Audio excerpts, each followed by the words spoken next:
Have you ever dreamed of planning a trip that feels completely tailored to you, your pace, your interests, your style, without the crowds, the cookie cutter itineraries, or the pressure of navigating an unfamiliar destination alone?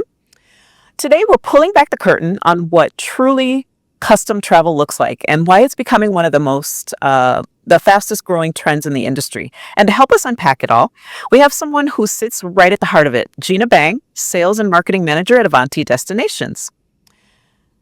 Avanti is known for designing beautiful, curated independent travel experiences across Europe, Asia, Central and South America, trips that empower travelers to explore confidently and intentionally. Gina has been helping travel advisors craft unforgettable journeys for years, and today she's sharing insider knowledge you won't find on a website.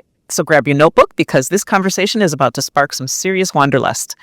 Welcome back to Cheryl's Travel Blueprint, the podcast where we go beyond destinations and dive into the experiences that truly shape how we travel. I'm your host, Cheryl, and each week we explore the people, ideas, and stories behind meaningful, memorable travel, especially for families and multi-generational travelers.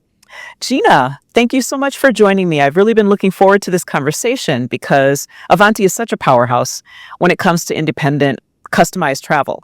For those who aren't familiar, can you briefly introduce yourself and share what you do at Avanti Destinations? Yes, and first of all, thanks so much for having me on the podcast. I'm so excited to share all my experiences at Avanti. My name is Gina Bang. I'm the Chief Sales and Marketing Manager at Avanti. I just celebrated 22 years at Avanti last month. I know. So I started kind of fresh out of college and have seen this company grown into something incredible. At Avanti, we're really that one-stop shop, that one call, one email to help you service an entire booking from start to finish. And it looks great. So we also, of course, since we're B2B, we want to put the advisor and the agency foremost, their branding, their call to action, and we're kind of sitting in the background, as you had mentioned. So I always like to think of Avanti as the brand behind the brand. So we're here to support advisors and agencies. And now, when I first started at Avanti, we only had kind of 2 regions of the world. Most people really know us for Europe. We service all, from north to south, east to west, all of the European countries, and then Central and South America that we actually added that in 1990. We were founded here in Portland, Oregon in 1981, so we have over 40 years of experience. We're maybe one of the last or few U.S.-owned and operated tour operators that still exist. A lot of people have, foreign entities that own them or maybe private equity. We have a single owner, which means that we can move really quickly. So if we want to make a decision, if we want to do a pivot, if we want to, launch a new destination, we don't have all of these layers of, administration between the customer and our owner, which I think is much, much different for a company like a tour operator. So, since the beginning, we've more recently launched more destinations, and this is all based on our travel advisors, what they've asked us for. They wanted more options in Asia. This is now our number 2 region of the world after Europe. It's been booming, especially I'm sure this was, 2025 was really the year of Japan, and I'm sure we're going to see that continue into 26. But yeah, Asia's been going very well. We launched that just 10 years ago now.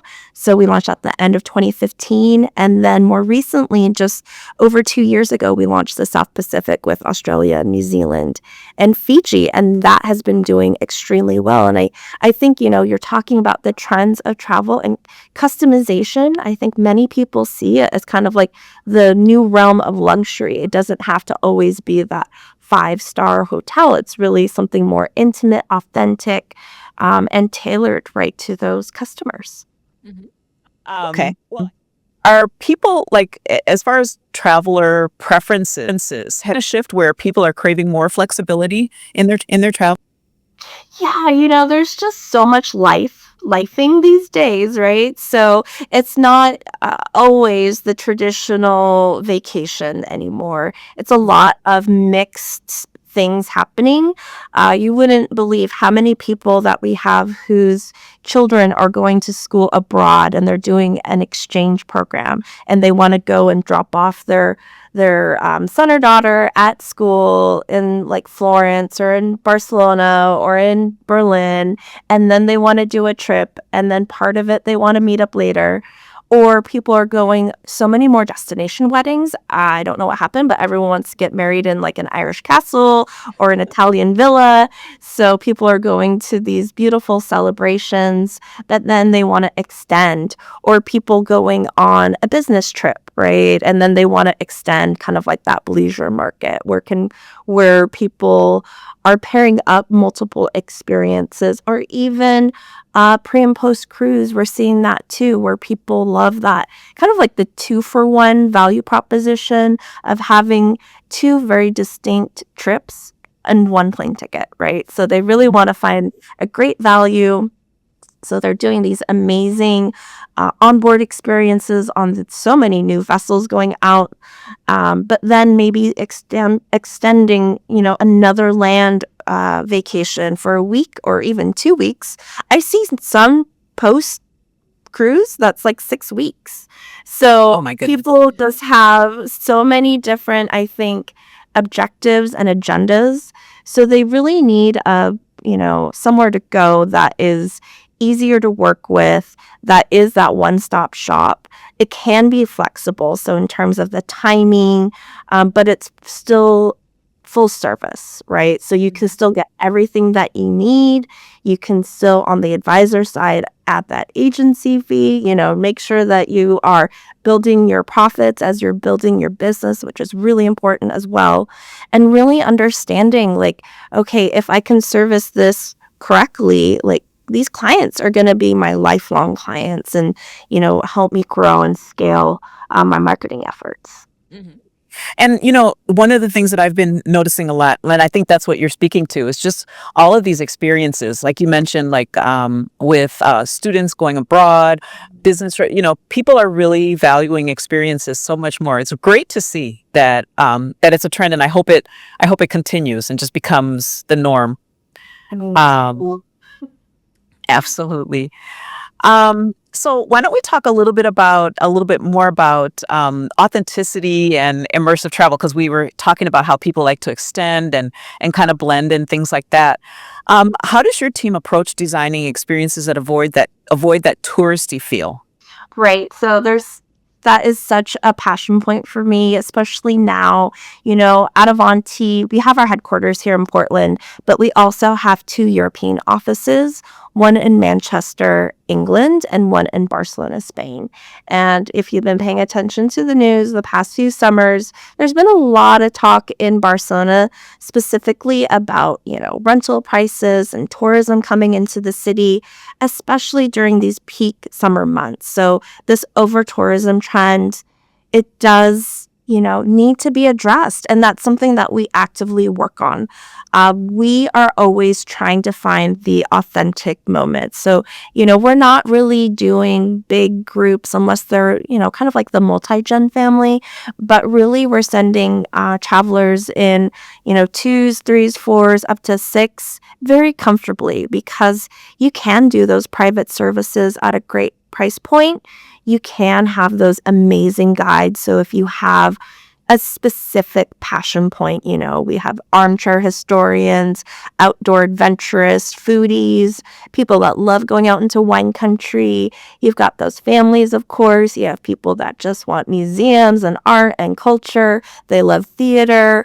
There's all sorts of passion points. So authenticity to us really means giving someone something that's really endemic to that place, something that you're not going to find everywhere, that's not just run-of-the-mill, ho-hum, here's a building, here's a river, walking through, right? Like, you really want to know the context of the streets that you're walking through. We want the history, the vibe to really come to life, and for that traveler to like open their eyes and understand there's such a bigger world out there. And hopefully when they're traveling, they're making those connections, they feel like they're part of that place. My best anecdote is if you're traveling and you start looking at like Zillow prices or the real estate offices that you might walk past with the listings in the window, and you start imagining like what would it actually be like to live here, because you feel that connection to that place. So oftentimes our travelers are, writing us these post travel feedback surveys where they're really saying like, wow, I met Raul, we did a food walking tour, it blew me away because I thought that Spanish food was just this, right? And it really, if people can come back, they've learned something, they have a greater appreciation for different cultures, and they want to keep traveling. That to me is really like a mission accomplished. And also, just to kind of go back on the over tourism, it's really the education piece. So we really try to work with advisors.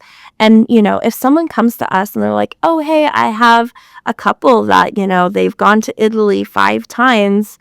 What more do you have to offer? I literally have 100 more options, right? Because every person that we work with there is so special, unique. That's why we really treat them well, our guides and the companies that we work with, so that the next season we get first dibs on those people again, because our travelers are so interested, they're so genuine about just really enjoying the experience, being in the moment.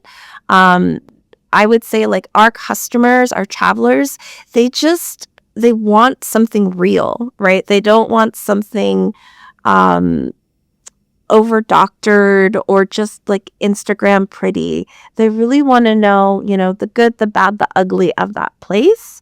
And, why those guides love what they do. That's what I hear time and time again from our guides. It's like your clients are just like really interested in me, like what I do with my family during the holidays, what, songs we sing, what traditions we have, what food we eat.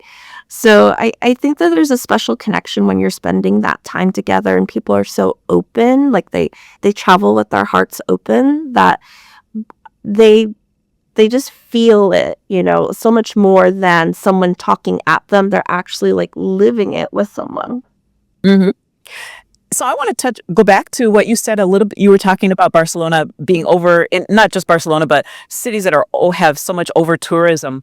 So when you look at your portfolio, what makes a destination a good fit for you? Oh, yes, that's a great question. So I think it has to be something special. We don't sell everywhere in the world.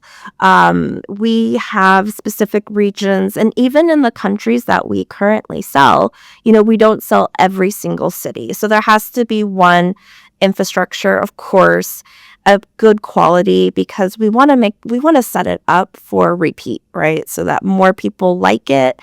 So there has to be like bare minimum good infrastructure, and there has to be some great guides. Like if there's no one living there, to bring them in, it can be done in like some of the villages, but we always want to support that local economy and make sure that that money is, it starts here in the US, and we have our US base, but a lot of it trickles into the destinations that we service, because for us it's really important to have that symbiotic relationship, that when we go to a destination we leave it a little bit better than when we arrived. We always ask the question, would they have us back? We want to make sure that our travelers, and I would say it's always happening. Like it's beyond respect. It's a lot of love being formed in destinations. So, when we're looking at like Australia, for example, when we launched that 2 years ago, people have been asking for Australia for years, like over 10 years. I've been in Avanti for 22 years. Ever since I started, people were asking me, do you guys service Australia? And it took us a long time to kind of make the leap, because one, of course, there was good airlift, there's beautiful hotels, but what can we bring to the destination that other companies aren't doing, right? And for us, when we launched, what was really important is we went there ourselves and we found people that really helped us understand how we can do something different. And for us, it was the cultural aspects. So, for example, in Australia, we work with an Aboriginal artist. She's become a dear friend, not just to me, but to Avanti and to our customers. And she works with, not that many travel brands. She is, a First Nations artist. So she takes the elements, the shells, the grasses, the pigments from the land, and she creates these beautiful pieces of home decor, of art. But she's recently transitioned more into fashion, and she participates in Aboriginal Fashion Week in Australia, and she's now become kind of like a mentor to other creatives in that space. But we bring her over every year to really tell the story of her people, where she comes from, this island in Queensland, and really like how tourism has changed her island, but also Brisbane, which is the closest large city to where she lives, and really what she wants people to understand when they come to Australia. So I think through her, we've been really sensitive to what Australia as a country is going through, and how we at Avanti and our travelers as Americans can work together to like really bring that story more forward, of cultural tourism, of slow travel, of traveling intentionally and with purpose, but also to have like a really great time, to enjoy the beaches, the wildlife, all the things that we already know about Australia, but bring like a layer of deep meaning and connection that maybe some of the other operators, they don't focus as much on, but for us at Avanti is paramount. And that goes back to what you were saying before about leaving it better than when you got there, because sustainability is so important. And then it helps the local economy. It's just everybody wins as a result. Right, exactly. And it should be like that, because for us, like, we know that travel is a luxury, it's a privilege, right? And what do we do with this great responsibility? Hopefully we use it for the best. Hmm. And hopefully the world gets a little smaller for people, because they can just get more of an understanding of each other, because that's really the only way to make it a better place. That's another part of the equation for making it a better place. Exactly. Yeah, definitely. So, if you're loving this conversation and want more insider travel insights from destination experts like Gina to tourism boards around the world, make sure you subscribe to Cheryl's Travel Blueprint. We release new episodes every week, packed with tips, stories, and inspiration to help you travel smarter and more intentionally. So, don't forget to hit that subscribe button before we keep going. Partnerships are such an important part of the supplier travel advisor relationship. So, I asked Gina how they support advisors in this area. Partnering on the destination side and hotels, like it, every time we have someone travel, we always ask them to rate everything.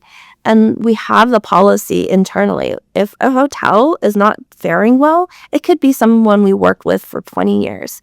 But if for some reason we get three negative reviews, we investigate and we will not sell them anymore based on feedback. Like, because it's our brand, right? We're selling it, we have to service it. So those types of partnership opportunities, I think, are, if you're really in it with us, you know that we do these things. But maybe people that aren't as familiar with us don't realize, like, we're quality freaks, and we take it to the nth degree to make sure that their customers come back happy. Hmm. And that's important for us as travel advisors, because we know that you have our backs basically, and we know we can sell your itineraries with confidence and not have to worry about you know all of those things, like what you were saying with the negative reviews and all of that. That's all important. So you mentioned a little bit about destinations, and what destinations, in your opinion, are trending right now with your travelers? I know you mentioned Australia being really really hot. Are there any other destinations? Yes. Australia, I think they just have a great value proposition. They have a lot of new lift in. They're they just launched a new flight from San Francisco to Adelaide. So that is like completely new and just brings those open jaw itineraries into Brisbane or Sydney and then out of Melbourne or Adelaide, like really to life. So there's not as much backtracking. Japan, it has been the year of Japan. We've never had Japan on our top 10 list. This year it's number 5 in terms of passenger count and sales. So a lot going on in Asia. Thailand's very popular as well. The tried and true, right? Like the Italy's, Ireland, France, the UK, Spain, Germany, those are always very popular. Greece, I think, is also just like every year we're seeing it on the rise. A few other places that I think for 26 are going to be even more popular than they've been are places like Iceland. Just so much connection. I just spent a week there last month, and it was so much fun. I'd been there 10 years earlier, and going in, I was like, I don't know, like done a lot of Iceland already. But 10 years later, I was like, wow, like their infrastructure is really good now. Lots of interesting tours, lots of fun people, lots of like different kinds of independent shops and lots of new hotels. So there's a lot going on there.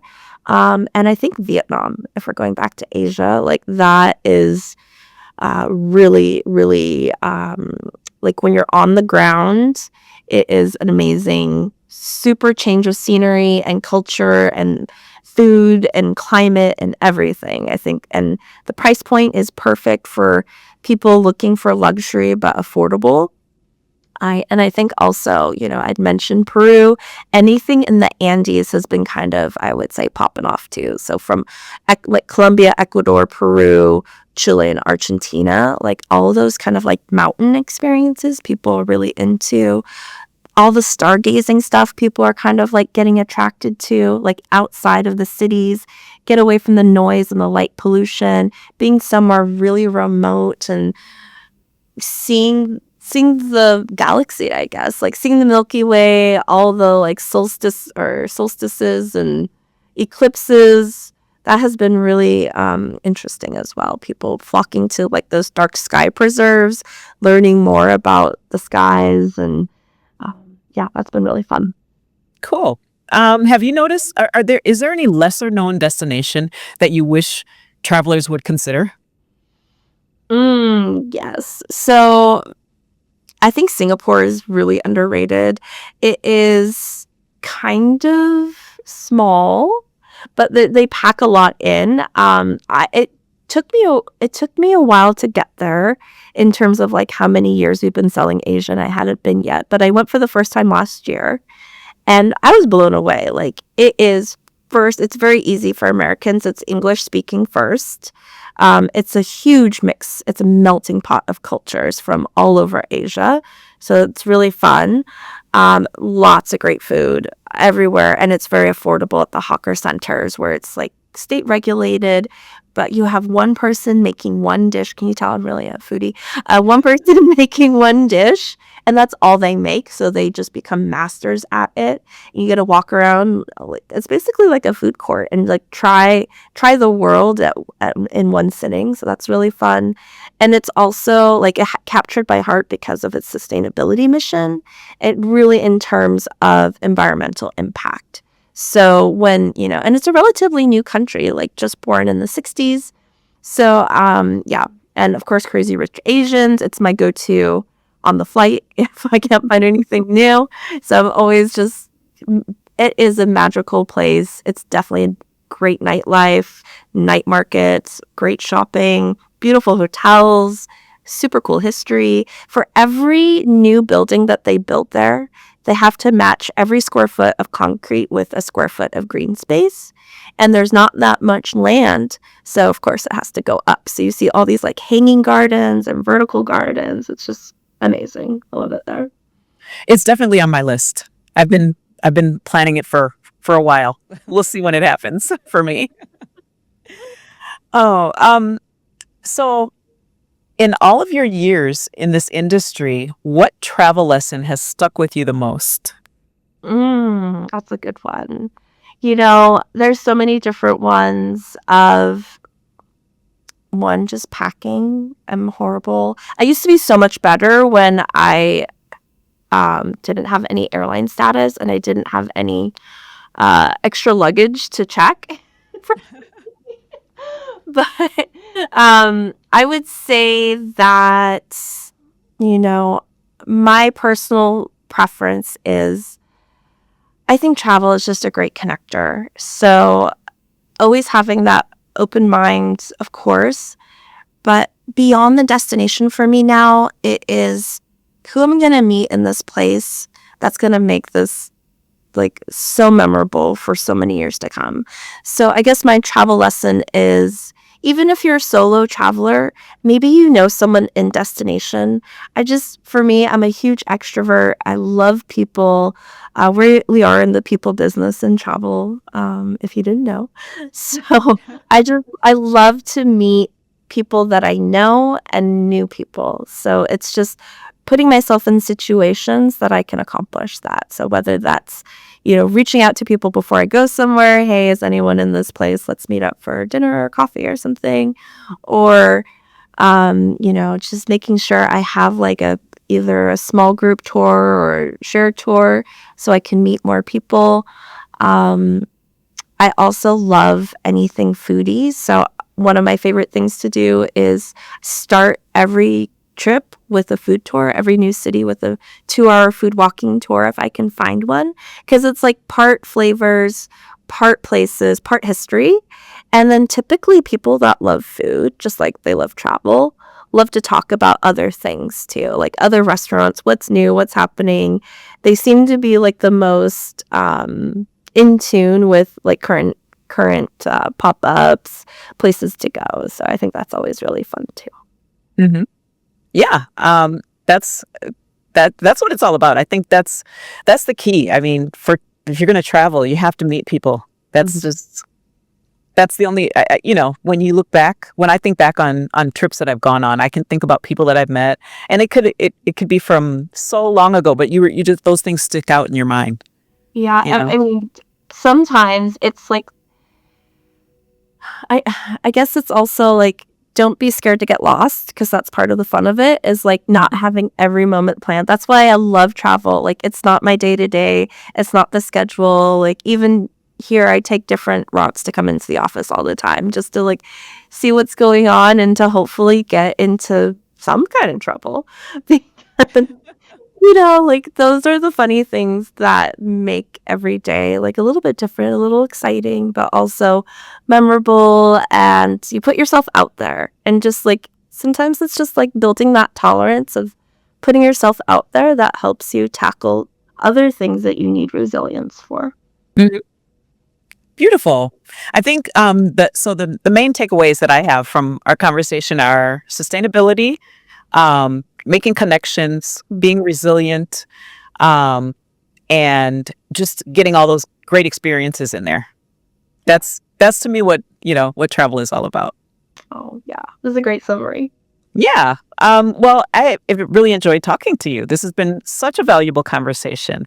Thank you so much for sharing your expertise and giving us a deeper look into what makes Avanti Destinations such a powerful partner for customized travel.